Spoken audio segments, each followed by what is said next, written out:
Hey les Padawan développeurs, c'est NatFreeJS. Bienvenue sur cette série consacrée aux boucles en JavaScript.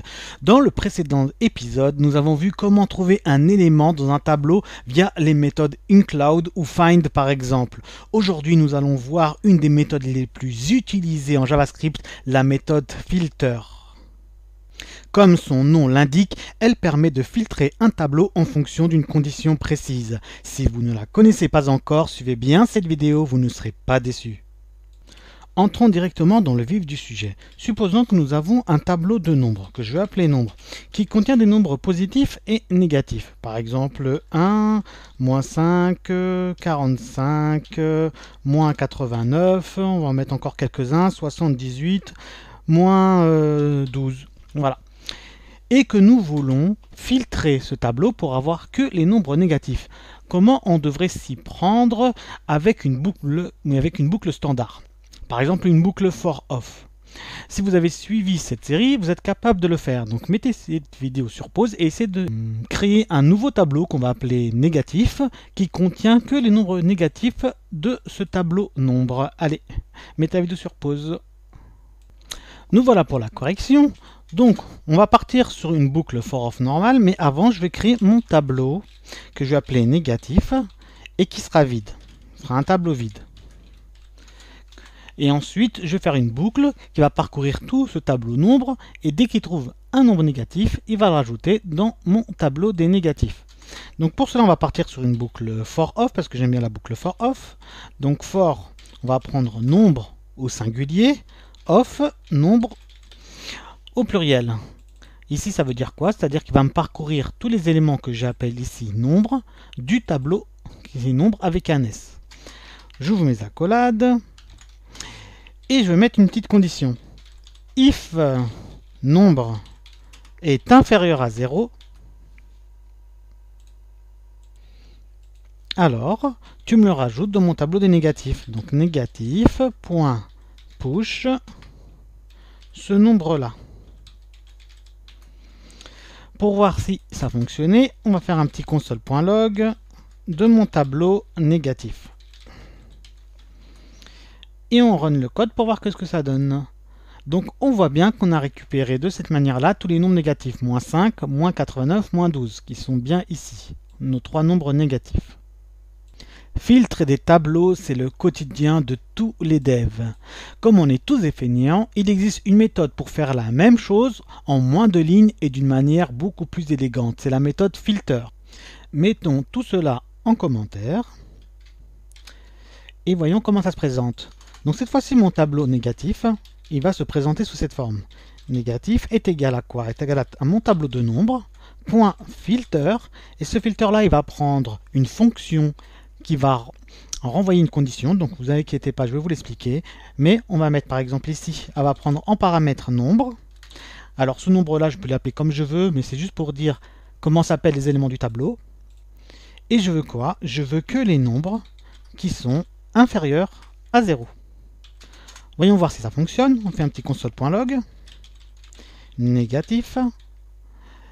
Je clear ici et je run. Et on voit que ça nous donne exactement le même résultat que précédent. Et nous avons même pratiquement fait la même condition que nous avions là.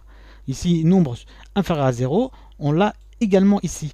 Donc en fait, cette fonction qu'on appelle fonction callback, elle va juste vérifier tous les nombres, donc ici nombre, et elle va regarder si la condition est respectée. Ici, on veut les nombres qui sont inférieurs à 0. Si c'est respecté, automatiquement, elle va pusher le nombre dans le tableau. En fait, c'est exactement ce qu'on a fait ici. Mais le gros avantage, c'est que ça tient sur une seule ligne. Et en plus, c'est très élégant. On comprend directement. On prend un nombre, ici c'est un tableau, qu'on va filtrer. Sous quelles conditions? La condition que le nombre soit inférieur à 0.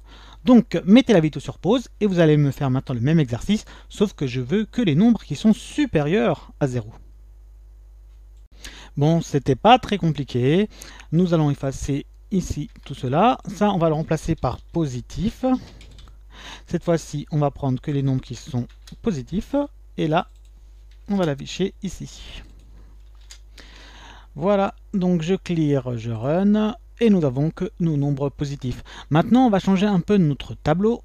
On va mettre plus, on va mettre 2, 3, 4, 5, 6, 7, 8, 9 et 10. Dans ce tableau, cette fois-ci, je veux que les nombres pairs. Alors mettez la vidéo sur pause et essayez de le faire par vous-même.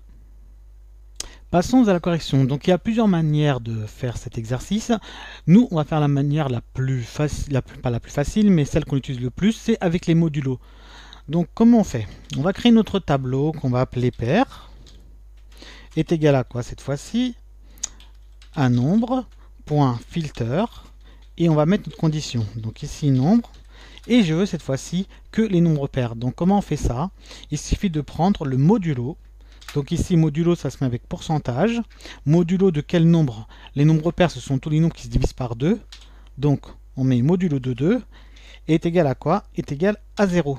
Ça veut dire quoi ça? Le modulo, c'est le reste de la division. Si notre nombre, une fois divisé par 2, il n'a pas de reste, bon, ça veut dire que c'est un nombre pair. S'il lui reste quelque chose, ça veut dire que c'est un nombre impair. S'il lui reste 1.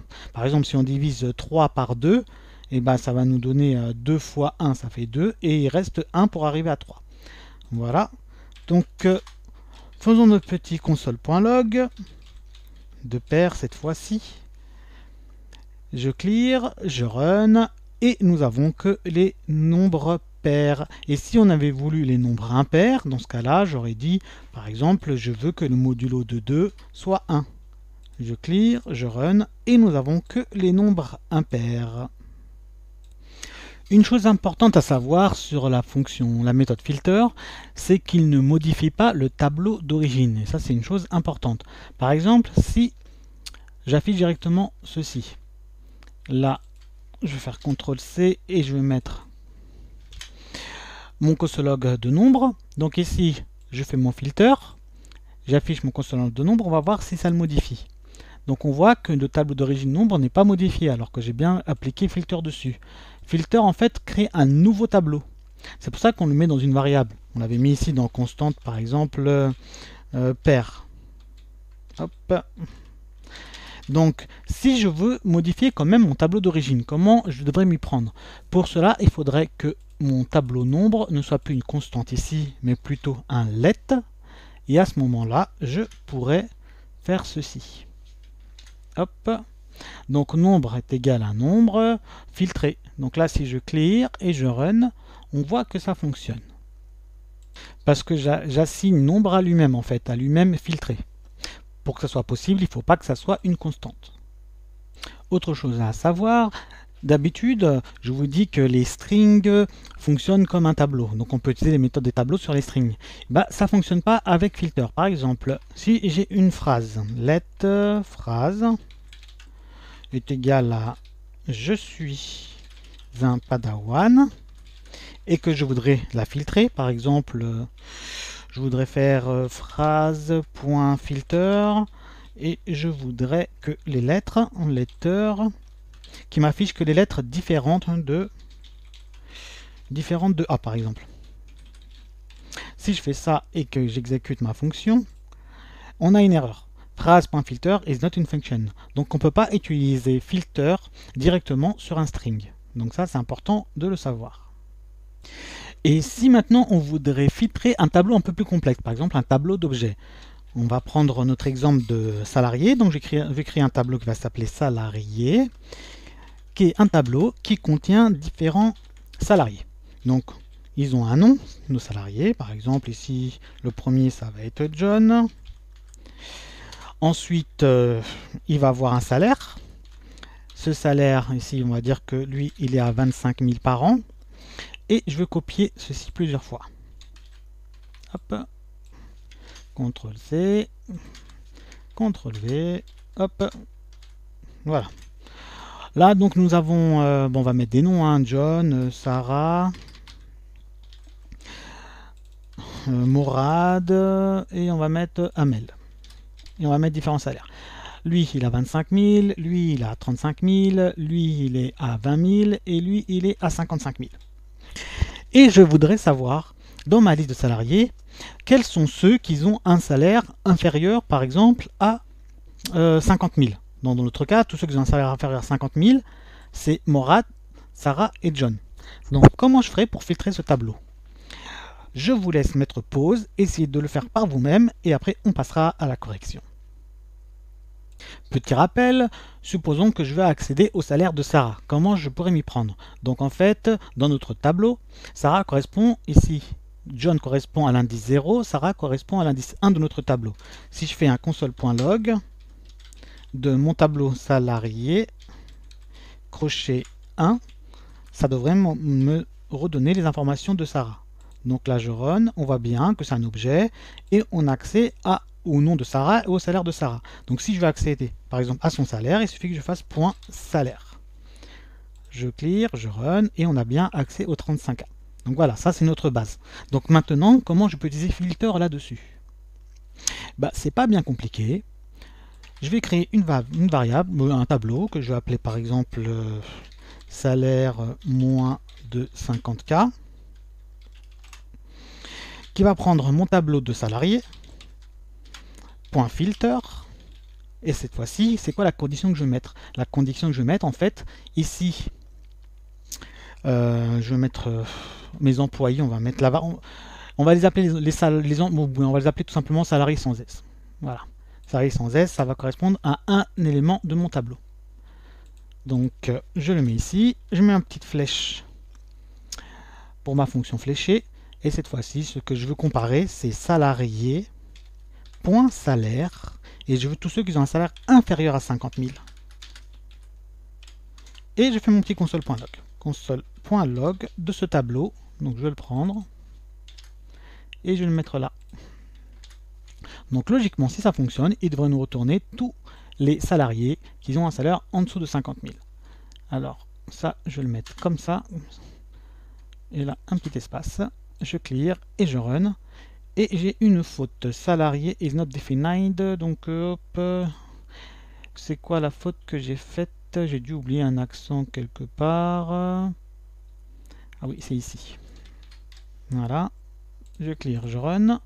Et nous avons bien un tableau d'objets qui contient John à 25K, Sarah à 35K et Morad à 20K.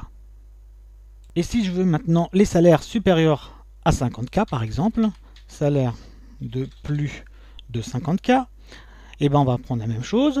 Donc il faut savoir qu'ici, l'élément salarié, c'est moi je l'ai appelé salarié, il correspond en fait à un élément du tableau. Donc ici on peut accéder à cet objet-là. Cet objet-là c'est un autre élément salarié. Donc cette fois-ci on veut les salaires supérieurs à 50K.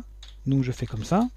Donc vous demandez comment j'ai pu sauter une ligne ici. Il faut savoir qu'en fait, avec JavaScript, lorsqu'il y a un point comme ça, et qu'on utilise une méthode derrière, on peut sauter une ligne. JavaScript accepte ça. Donc là, je reprends ma variable et je vais faire mon petit console log. On sait qu'il n'y a qu'un seul salaire, c'est un mail qui a plus de 50K. Je run, on regarde ça fonctionne, il nous sort bien un mail. Et qu'est-ce qui se passe si je veux tous les salaires de plus que 100K? Ici, qu'est-ce que ça va nous retourner comme information? Parce qu'on n'a aucun salaire de plus de 100K. Bon, on va voir, je run, et ça me retourne tout simplement un tableau vide. Voilà, c'est pas plus compliqué que ça. Pour résumer, la méthode filter prend un tableau sur lequel on applique un filter qui prend une condition.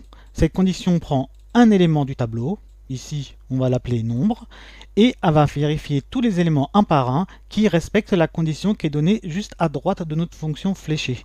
Ici par exemple supérieur à 5.